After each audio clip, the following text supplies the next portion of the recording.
I love Old Testament justice because it says there was this guy that was one of David's guys named Abishai, and that he saw Ishbi begin to attack David. And it says that he went and he struck him down. I like it. Does anybody else like Old Testament justice? Like, bad guy, wham, dead. All right. My kind of Bible. And so here is Abishai. Watch this. He's in the fight.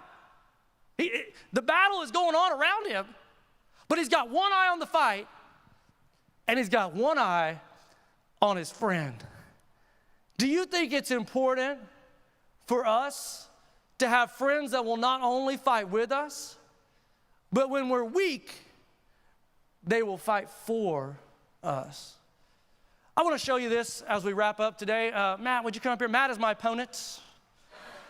But if I go in the Wayback Time Machine on my best day, okay, like, I don't know, 26, 27, I'm at my full powers, and we tumbled, I'm thinking like 1 out of 10, okay? 1 out of 10, I could probably take Stark, okay?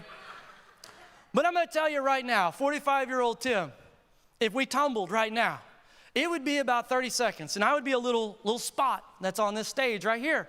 I got no stamina, my strength isn't what it used to be, and I just quite frankly break all the time, okay? But the great news is that I'm not going to fight fair.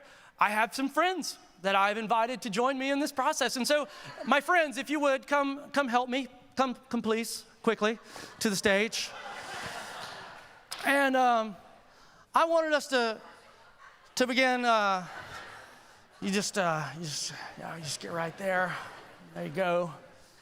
If you read carefully, it says that David had 600 men, but within the 600 he had 37. And the 37 were the closest to him. And Abishai was one of those 37. And so he had some men around him that he had invested in. We studied this spring. We went through the whole series of David, and we talked about how long he was on the run. I think it was some 14 years. 14 years he had invested in a small group amongst the bigger group.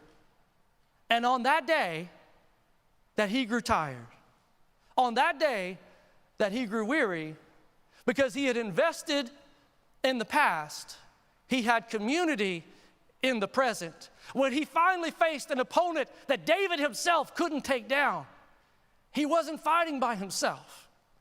He had people around him to fight, not just with him, but he had someone fight for him. I hope you'll remember this. Matt, I got $100 if you can touch me, all right? And go.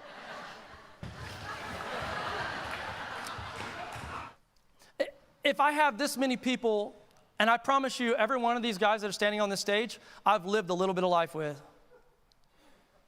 I've lived a little bit of life with these guys, just like many of you sitting out in the audience. I can tell you that I've tried to invest my life in other people because I want every angle covered.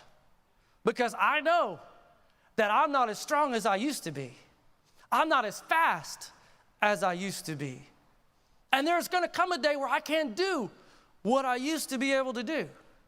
But if I've invested my life in community, on those days that I grow weary, and on those days that I am weak, I got every angle covered because I have community in my life. You can